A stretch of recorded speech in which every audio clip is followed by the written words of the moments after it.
Be still, little tree, be still. By Shawn, Elliot, Russell. To my brave little trees, you are stronger and more amazing than you could ever know. You are wonderful and magnificent just the way you are, a unique and precious gift to the world. Love yourself with all of your heart and your life will become filled with magic and joy. Be still, I believe in you. You can do it. Love, Shawn. In front of a house made of red-colored brick, a yard full of flowers and grass that was thick, was home to a new little tree that was planted right next to an older tree, bigger and slanted. "Hi, Mr. Tree," said the new little one. "Hello there, little tree, where are you from?" "I came from a nursery, it was indoors, but I'm loving it here, there's sunshine galore." He was playful and free with a heart full of glee, so grateful to be in that yard by the tree. Then one day the little tree noticed a change. The sky became darker, the clouds were all strange. "What's wrong with the sky? Why does it flash? What is that grumble?" the little one asked. "I almost forgot, you grew up indoors." "Well, little tree, this here is a storm." Boom went the thunder like dynamite blast. It scared little tree, his heart beating fast. When he got wet, he asked Mr. Tree, "What is this water that's falling on me? There's so much I feel like I'm drowning." He cried. "That's rain, little friend," the big tree replied. The little tree shook as the gusts of wind blew and pushed all his branches, pulling them too. "I want to go hide, I'm scared of the sound. I wish I could jump up out of the ground and run in the house. I feel so afraid. Oh please, Mr. Tree, make them go away." He thought he would help him hide from the storm, but Mr. Tree stood there in powerful form and whispered, not sounding worried or thrilled, "Be still, little tree, be still." Soon the clouds had all passed and thunder was gone. The birds all returned for a feast on the lawn. The little tree stood there, soaked from the rain, glad it was over but feeling ashamed. "I never want to get rained on again. I hate thunderstorms," he said to his friend. He thought they were bad cause they made him afraid, and if he stayed away he'd be safe and okay. But a week or two later, another one came, and poor little tree was stuck in the rain. He'd cry and he'd fight, shaking in fear, praying the lightning and rain disappeared. That's when his buddy would tell him so dear, "Be still, little tree, be still." After the storm, the little tree slept, tired from all of the tears that he wept. And when he awoke, he asked Mr. Tree, "How come you never have tried to help me? The thunder is scary, the wind tries to push me, but you only stand there trying to shush me." "My dear little friend, I do want to help. That's why I tell you what I tell myself. I once was a tree even smaller than you, and one day the storm came thundering too. I was afraid, but the tree by the roof said, 'Be still, little tree, be still.'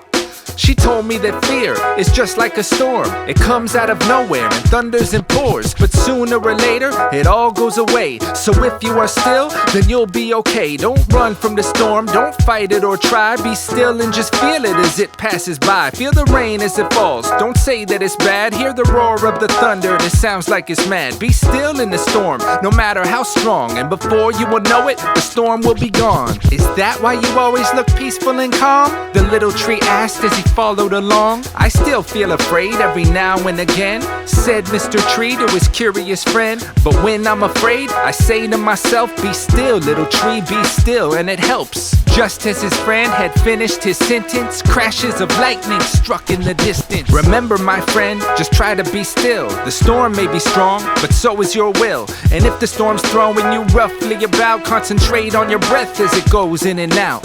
With that advice, the little tree ready to follow the steps so he could be steady. The sky became darker, the storm was now close, large and ferocious, stronger than most. He stood very still, feeling the winds shake all of his branches and pass through his limbs. He stood very still, and slowly he breathed, while feeling the rain pour down on his leaves. He stood very still, hearing the thunder, even when wanting to run under cover. And as the wind grew and pushed him around, he swayed with the wind while holding his ground. He said to himself under thousands of drops, "It's raining right now, but soon it will stop." In thunder and lightning he peacefully thought, "Be still, little tree, be still. Be still, little tree, be still. Be still, little tree, be still. Be still, little tree, be still." After an hour, the storm went away. It may have been scary, but he was okay. Mr. Tree, did you see how I did? I stood really still and never once hid. I saw, little friend, you made me so proud, and now you can make it through any gray cloud. Storms would arise and storms would depart, but little tree always had peace in his heart. Then one day he noticed while looking around, the ground seemed like it was a lot further down. His trunk, it got thicker, his branches were longer. He felt kind of different, bigger and stronger. Hey, Mr. Tree, what's happened to me? I used to have 2 branches, now I have 3. The rain, little tree, it's helped you get strong. Sometimes what we fear is what helps us along. The rain is a gift that's feeding your roots. That's how we grow leaves and branches of fruit. If rain didn't pour, we'd always be small. You may think it's bad, but it's not bad at all. The little tree stood in amazement and thought, the storm that I feared would hurt me a lot was really just trying to help me to grow. And so when the skies would thunder and glow, he'd smile and say so peaceful and slow, be still, little tree, be still. Be still, little tree, be still. Be still, little tree, be still. Be still, little tree, be still. Be still, little tree, be still.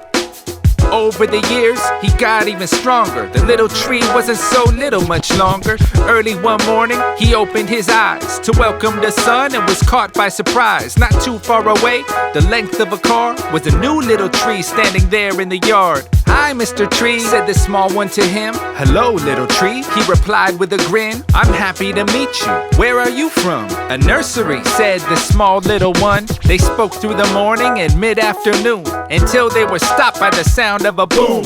Both of them stared at the clouds rolling in as they covered the sun and the sky became grim. Mr.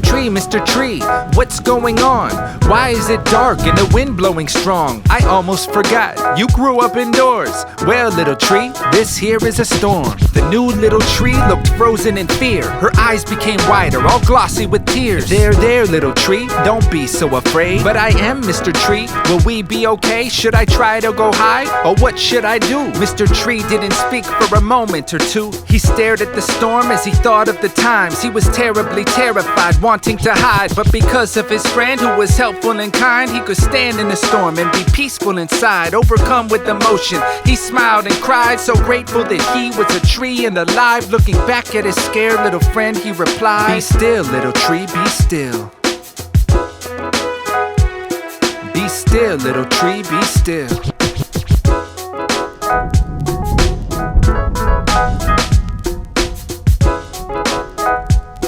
Be still, little tree, be still.